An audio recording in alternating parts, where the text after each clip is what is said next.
बिस्मिल्लाहिर्रहमानिर्रहीम अस्सलातु वस्सलामु अलैका या सय्यदी या रसूल अल्लाह, अस्सलातु वस्सलामु अलैका या सय्यदी या हबीब अल्लाह। तमाम सुनने वालों को मेरा सलाम, मैं आपका राना अज़ीम। दोस्तों, कप्तान ने आखिरकार पाकिस्तान की तारीख को तब्दील कर दिया, यानी पाकिस्तान की सियासी तारीख को तब्दील कर दिया। कप्तान के जलसे के बाद अपोजिशन के कैंपों में क्यों मातम बरपा है?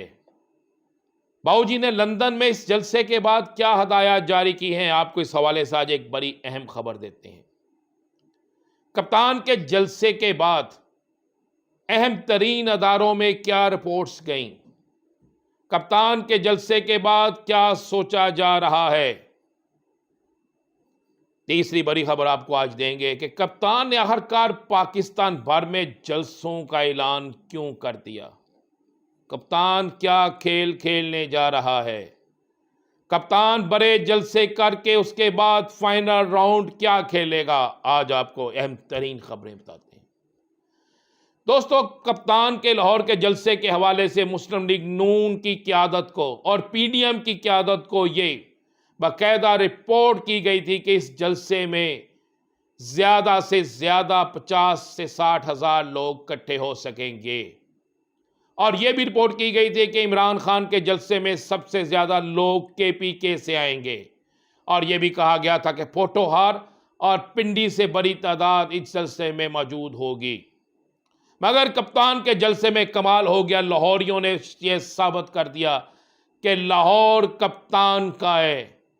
कप्तान के जलसे में दूसरे शहरों से तो बहुत से लोग आए, लेकिन कप्तान के जलसे में सबसे ज़्यादा शोर, सबसे ज़्यादा वलवला, सबसे ज़्यादा तादाद लाहौर के उन लोगों की थी जो अपनी फैमिलीज के साथ आए।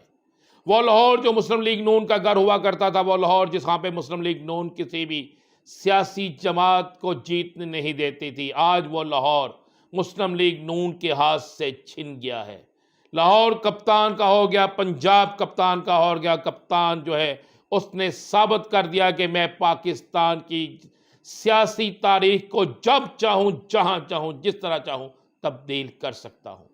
लाहौर के जलसे में कप्तान की तकरीर और उससे पहले चौधरी परवेज लाई की तकरीर और कप्तान की तकरीर ने बिल्कुल उन तमाम लोगों को यह पैगाम दे दिया जो ये कह रहे थे कि कप्तान और फौज के दरमियान कोई खलीज पैदा हो चुकी है। कप्तान ने अफवाज पाकिस्तान के हवाले से अपने बयान के बाद, अपनी तकरीर के बाद उन तमाम हलकों को यह पैगाम दे दिया कि आपकी साजिश नाकाम हो गया, बिलखसूस पीडीएम की साजिश नाकाम हो गई, जिस पर बाबूजी ने बरतानिया में बैठ के पीडीएम के रहनुमाओं से राब्ते किए और मुस्लिम लीग नून से खास कर राब्ते किए और नून लीग के रहनुमाओं को की अच्छी खासी क्लास ली। उन्होंने कहा कि इसका मतलब है कि अब लाहौर भी हमारा नहीं है, और अगर लाहौर हमारा नहीं है तो हम पाकिस्तान में इलेक्शन कैसे जीतेंगे। बाबूजी शदीद परेशान है। बाबूजी इस जलसे के बाद बाबूजी ने अपनी तमाम पार्टी को कहा है कि फौरी तौर पर आप भी बड़े जलसे करें, और अगर आपने बड़े जलसे ना किए कप्तान के मुकाबले में तो आप सियासी तौर पर हम मुकम्मल आउट हो जाएंगे। और मेरे पास तो यह भी खबर है कि बाबूजी ने कहा है कि अगर आपने जल्द अज जल्द मेरी वापसी का सामान तैयार ना किया। सामान क्या है कि बाबूजी चाहते हैं कि बाइज्जत तरीके से वापसी हो, जेल में ना जाना पड़े, मुकदमात भी ख़त्म हो जाएं और उनकी नहली भी ख़त्म हो जाए। ये बाबूजी ने कहा कि अगर आपने फौरी ना किया तो फिर मैं आपसे नाराज़ भी हो जाऊंगा और फिर मैं मुस्लिम लीग नून की क़यादत किसी और के हवाले यानी मरीम साहिबा के हवाले होगी। और जिसके बाद मुस्लिम लीग नून के कैंपों में बड़ा एक शोर मचा हुआ है। मुस्लिम लीग नून के कैंपों में यह बात डिस्कस हो रही है कि इमरान खान हमें ले दे गया। अब दूसरा सवाल हर शख्स पूछ रहा है कि इमरान खान जो है वो क्या करने जा रहे हैं। अहम तरीन अदारों ने इस जलसे के हवाले से रिपोर्ट ली, तो उस रिपोर्ट में उन्हें यह कहा, रिपोर्ट्स मिली कि जितने लोग जलसा गाह के अंदर थे उससे कई गुना ज्यादा लोग जलसा गाह के बाहर थे, कई गुना ज्यादा। और 7-7 किलोमीटर के फासलों पर लोगों की इस तरह तादाद मौजूद थी कि पांव से पांव टकरा कर चला जा रहा था। इस रिपोर्ट के बाद हम अहम तरीन अदारे भी सोचने पर मजबूर हो गए हैं कि पाकिस्तान की सबसे बड़ी सियासी कुव्वत जो है उसके खिलाफ किसी को भी किसी किस्म की कार्रवाई ना करने दें। यानी वो कार्रवाई जो गैर कानूनी कार्रवाई है, जो गैर आइनी कार्रवाई है, जिसके मतलब पीडीएम शोर डाल रही है कि किसी तरीके से कप्तान को नाअहल कराया जाए, किसी तरीके से कप्तान के खिलाफ जो है वो कोई ना कोई रेफरेंस मजीद लाए जाएं। मगर इस जलसे के बाद अब बहुत से लोगों की, बहुत से हलकों की, बहुत सी जमातों की और बहुत से इदारों की सोच तब्दील हो गई है।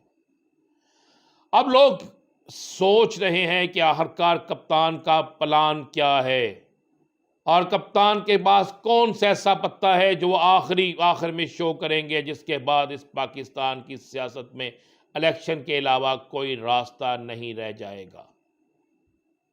कप्तान ने फौरी तौर पर जो जलसों का ऐलान किया है, कप्तान के जलसे जो रावलपिंडी से लेकर कोयटा तक होंगे, कराची से लेकर पेशावर तक होंगे, पिंडी, पेशावर, कराची, डेरा गाजी खान, गुजरांवाला, फिर लाहौर, इसी तरह दीगर फैसलाबाद, उन शहरों में जलसे होंगे जिन शहरों के हवाले से कहा जाता था कि यहाँ पे शायद उस तरीके से तहरीक इंसाफ नहीं है। मगर अब उन हलकों में नए रिकॉर्ड कायम होंगे, जलसे होंगे, बड़े जलसे होंगे। कप्तान का प्लान यह है, आज मैं कप्तान का आपको प्लान बताता हूँ। कप्तान का प्लान यह है कि ये जो 9 हलकों में ज़िमनी इलेक्शन कराने जा रहे हैं, इन 9 हलकों में जलसों के जरिए एक ऐसी कंपेन बनाई जाए कि इलेक्शन से पहले ही हुकूमत जो है वो अपने कैंपों को छोड़कर भाग जाए। और इन हलकों में कप्तान का इलेक्शन लड़ने का मकसद भी सिर्फ एक है कि वो इन हलकों में इलेक्शन लड़ के ये तासर पैदा करे कि हमारी जमात सबसे बड़ी सियासी कुव्वत है। और उसी तरह जिस तरह पंजाब के ज़िमनी इलेक्शन में कप्तान ने एक मूवमेंट बनाई, एक एक दिन में 4-4 जलसे किए, अवाम को मुतहर्रक किया, अवाम को तैयार किया। असल में इन 9 हलकों में जलसों का मकसद, इन 9 हलकों के अलावा दीगर हलकों में जलसों का मकसद एक ही है, कप्तान बेहतरीन तरीके से अवाम को तैयार करेंगे और अवाम को तैयार करने के बाद जैसे ही ये ज़िमनी इलेक्शन, अगर ज़िमनी इलेक्शन की नौबत आई, मैं फिर ये बड़ी खबर दे रहा हूँ, अगर ज़िमनी इलेक्शन की नौबत आई तो कप्तान ज़िमनी इलेक्शन तो जीतेगा ही जीतेगा। फिर ज़िमनी इलेक्शन जीतने के फौरी बाद 5 दिन के अंदर अंदर फिर इस्लामाबाद की कॉल दी जाएगी। मैं ये आपको बड़ी खबर दे रहा हूं कि इन जलसों के बाद और उसके बाद इलेक्शन जीतने के बाद, अगर इलेक्शन हुआ तो इलेक्शन जीतने के बाद, और अगर इलेक्शन ना हुआ तो इन हलकों में जलसे मुकम्मल करने के बाद ठीक 5 दिन बाद इमरान खान इस्लामाबाद की कॉल देंगे। और अगर इस दौरान में इमरान खान को नाअहल करने की कोशिश की गई तो फिर ये कॉल उसी दिन शुरू हो जाएगी जिस दिन इमरान खान के खिलाफ फैसला लाने की कोशिश की जाएगी। तो उससे अगले रोज ही चलो चलो इस्लामाबाद चलो, ये स्लोगन पीटीआई का बन चुका होगा। और एक तरफ इस्लामाबाद मार्च का नाम लिया जाएगा और दूसरी तरफ पूरे पाकिस्तान के अंदर ट्रैफिक को जैम कर दिया जाएगा। जिस तरह कप्तान ने चंद दिन पहले कहा था कि हम जब चाहेंगे पूरे पाकिस्तान को चौक कर देंगे, तो ये कप्तान का जो है प्लान मैं आपको सामने रख रहा हूँ। लिहाजा आने वाले दिनों में आपको तहरीक इंसाफ हर शहर, हर जगह, हर गली, हर मोहल्ले में डिस्कस होती नजर आएगी। जिस तरह आज 14 अगस्त के मौके पर आपने देखा है कि 14 अगस्त के मौका पर पाकिस्तान के परचम के साथ पीटीआई का परचम नजर आ रहा है। गली मोहल्लों, चौकों, चौराहों, बाजारों, गलियों में, मार्केटों में यही सब कुछ नजर आ रहा है। कप्तान अपनी कंपेन शुरू कर चुका है। ये कंपेन है कि इलेक्शन कराओ। और कप्तान के करीबी हलकों का कहना है कि कप्तान की लाहौर के जलसे के बाद अब इसी साल में इलेक्शन के हवाले से अहम अदारों के अंदर सोच शुरू हो गई है। और मेरे पास इतला ये है कि कल इस्लामाबाद में इस सिमन में एक अहम इजलास भी हो रहा है और उस अहम तरीन इजलास में आइंदा इलेक्शन के हवाले से किसी बड़ी खबर की नवीद सामने आ सकती है। इंशाल्लाह कल आपको मज़ीद बड़ी खबरों के साथ मिलेंगे। इजाज़त दीजिए। अल्लाह हाफिज़।